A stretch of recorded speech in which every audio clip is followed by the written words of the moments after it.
electoral en el stand de Grupo Reforma, donde nos acompaña la consejera Dania Rabel, quien tiene un cargo importantísimo en esta nueva etapa en la que estamos entrando, que es la vinculación con los órganos electorales locales.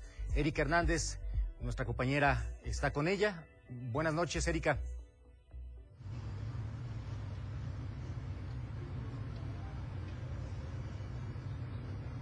Hola Paco, buenas noches. Pues la consejera Dania nos va a platicar un poco cómo cierra ya esta jornada electoral.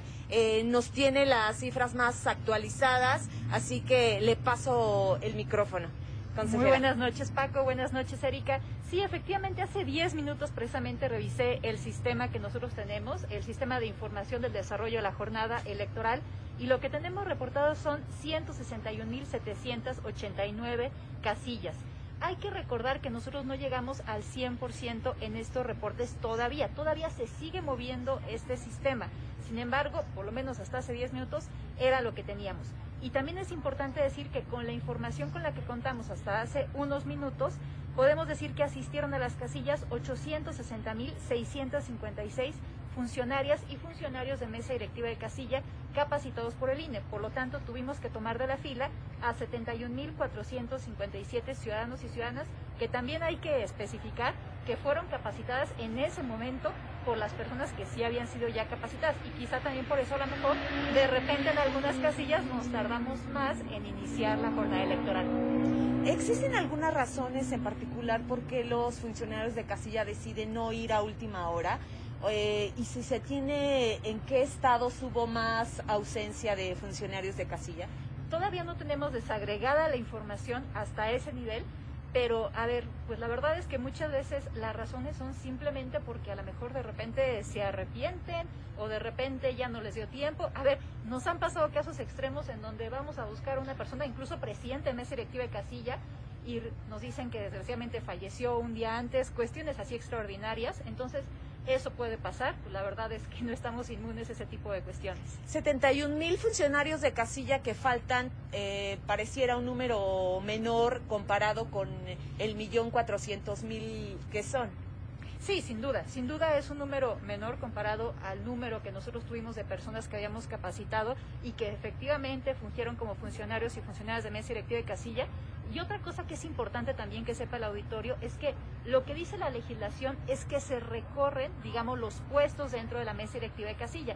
Es decir, si quien faltó a lo mejor es la persona que iba a ser presidente de la mesa directiva de casilla, no implica que a quien tomen de la fila va a fungir como presidente de la mesa directiva de casilla, sino que el secretario se sube al cargo de presidente y así sucesivamente para que quien vaya a suplir sea un cargo de escrutador, digamos que es el menos importante en la mesa directiva de casilla. En términos generales, entonces, podemos decir que las casillas proyectadas de 162.570, ¿cuántas definitivamente no se instalaron? A ver, el reporte que yo tengo hasta las 3:50 de la tarde son de 46 que no se habían instalado. Pero reitero, incluso todavía en estos últimos datos que saqué hace 10 minutos, todavía se sigue moviendo este sistema por un motivo muy sencillo. Cuando de repente se le avisa a un CAE que hay algún incidente en una casilla, pues en lugar a lo mejor de reportar en el sistema, de vaciar en el sistema que una casilla ya fue instalada, se traslada donde hubo un incidente para tratar de cubrir, para apoyar a los funcionarios, y después pues pasa en un segundo plano a hacer ese reporte, ¿no? Vaciar esa información.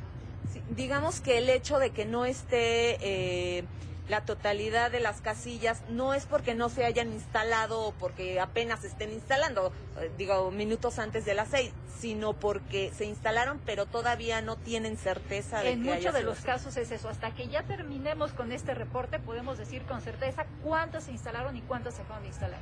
¿El instituto le preocupó a lo largo del día los sucesos que vimos sobre temas de violencia? Sin duda, porque la verdad es que hubo dos factores fundamentales por los cuales no se instalaron casillas de las que nosotros tenemos registrados. Uno fue temas de inseguridad y otro fue temas de usos y costumbres o algunos conflictos comunitarios previos, por ejemplo, un grupo de personas que querían ser reconocidas como un municipio aparte. Cuestiones como esas fueron los dos principales factores por los que se dejaron de instalar algunas casillas.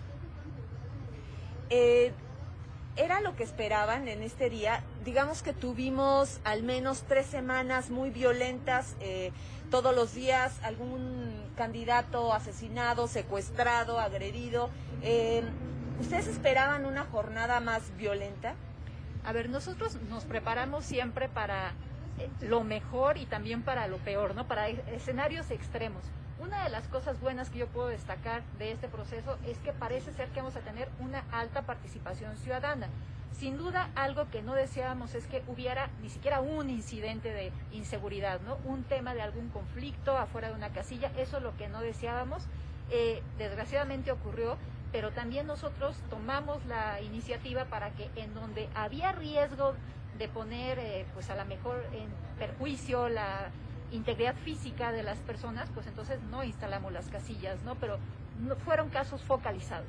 Hubo durante las 2 sesiones del Consejo General reclamos de los representantes de partidos de que no se les permitió el ingreso a los representantes de casilla.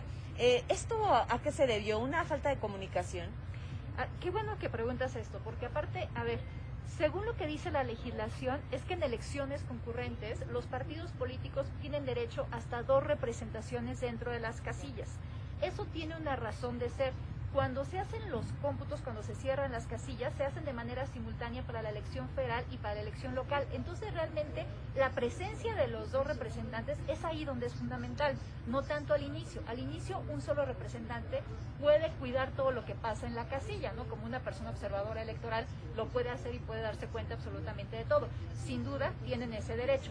Ahora, ¿qué fue lo que ocurrió? Nosotros empezamos a tener contacto con la gente, o bueno, con nuestros CAIs para que nos reportaran qué ocurría específicamente en la casilla, y lo que nos dicen es que en algunos casos, lo que le decían los funcionarios de mesa directiva de casilla es, si pasan los 2 no pueden estar juntos, tienen que guardar la sana distancia.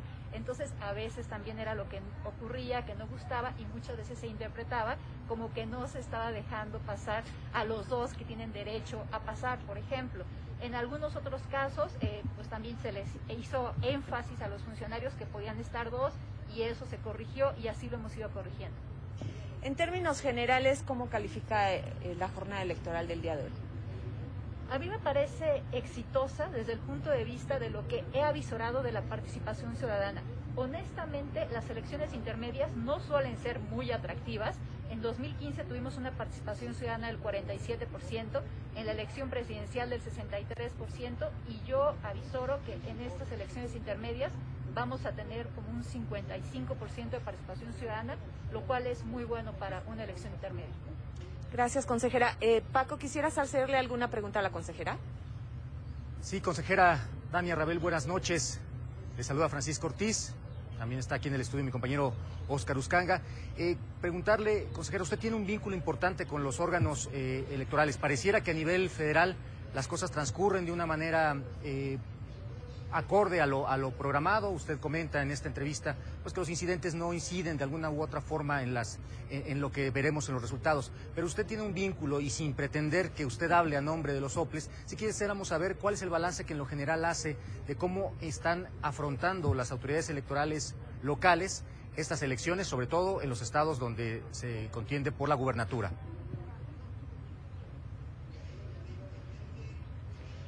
Paco, Óscar, muy buenas noches.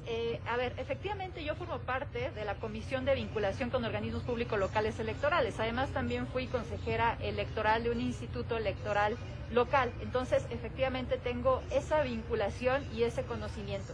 Yo creo que ahorita sería prematuro poder decir o anticipar cómo es el balance en cada entidad federativa, sobre todo porque además no son comparables.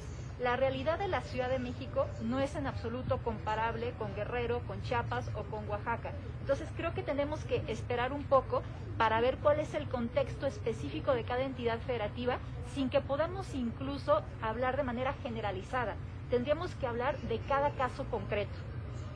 Y hablando de este caso en particular, Guerrero, ¿qué pasó con el PREP? ¿Sí funcionará? A ver, hubo una conferencia de prensa por parte de los consejeros del Instituto Electoral y de Participación Ciudadana de Guerrero, en donde dijeron que sí iban a echar a andar su PREP. nosotros desde el Instituto Nacional Electoral damos seguimiento a los PREPs de los organismos públicos locales electorales. Hicimos la recomendación de que no fuera así porque observamos algunas inconsistencias en el programa, hicimos algunos simulacros en donde no llegaron a las metas que habíamos establecido. No obstante, hay que recordar que los soples tienen autonomía, ellos pueden tomar sus propias determinaciones y después de una plática con el Instituto Politécnico Nacional, que es quien les está haciendo el PREP, y con el TEC de Monterrey, que fue quien les hizo la auditoría, decidieron echarlo a andar para el día de hoy. Muy bien. Dania Rabel, buenas noches, Óscar Uscanga. Preguntarle, si bien hay que esperar no unas horas más, unos días más, semanas para un análisis sobre cómo fue la elección en los organismos públicos locales electorales, preguntarle si tiene un análisis, ¿no?, ya antes de esta elección, de cómo iban a llegar estos órganos, es decir, qué estados le preocupaban, ¿no?, y qué le preocupaba de diferentes estados. Mencionó Oaxaca, mencionó Guerrero, que no son similares a la Ciudad de México. ¿Podría decirme cuáles son los que le preocupaban en este domingo y por qué les preocupaban estos órganos a usted en específico? A ver, primero voy a hablar de los soples desde su integración en el Consejo General de cada uno de estos organismos públicos locales electorales. Las personas que conforman el máximo órgano de dirección de los organismos públicos locales electorales son personas profesionales con amplia experiencia en materia electoral y que demostraron a través de un examen de conocimientos, de un ensayo, tener los méritos para poder estar en esos puestos. Entonces, desde esa perspectiva, yo confío mucho en su labor profesional, en el trabajo que van a hacer en cada una de estas entidades federativas, que están haciendo en cada una de estas entidades federativas, porque además son personas oriundas de estas entidades y conocen los contextos. Sin duda, no es lo mismo, por ejemplo, hablar de un estado que tiene zonas rurales, que tiene también comunidad indígena, pero yo avalo el trabajo de estos organismos públicos locales electorales porque han demostrado hacer un trabajo profesional. Entonces no te podría decir que había focos rojos, porque aunque pueda haber entidades federativas que por diversos motivos se vean más complicadas, las personas que integran estos soples están capacitadas para afrontar este proceso electoral. Consejera, su homólogo Ciro Murayama. Ese sí es un tema. Ahora sí, su homólogo Ciro Murayama acaba de poner un mensaje en su red social en el cual dice que son irresponsables los partidos políticos y los protagonistas en las diversas candidaturas, declarándose ya ganadores cuando apenas acaban de cerrar casillas. ¿Qué opina usted de esto y si está de acuerdo con este mensaje de que son irresponsables los candidatos y los partidos políticos? Sin duda no es algo deseable en un proceso electoral. Adelante. ¿Sí? Adelante, bueno, sin duda no es algo deseable en un proceso electoral. Lo deseable es que se esperen a los resultados oficiales. A ver, las autoridades electorales estamos haciendo grandes esfuerzos para dar información veraz, oportuna y de manera rápida. Primero, a través de los PREPs, pero también, sobre todo, a través de los conteos rápidos, que son estimaciones de los resultados. Yo creo que efectivamente lo adecuado es que se espere a que se dé este insumo de información antes de hacer cualquier declaración. E incluso para que alguien pudiera darse por ganador o ganadora, pues tiene que esperar los cómputos distritales. Eso sería lo ideal porque esos son los resultados definitivos.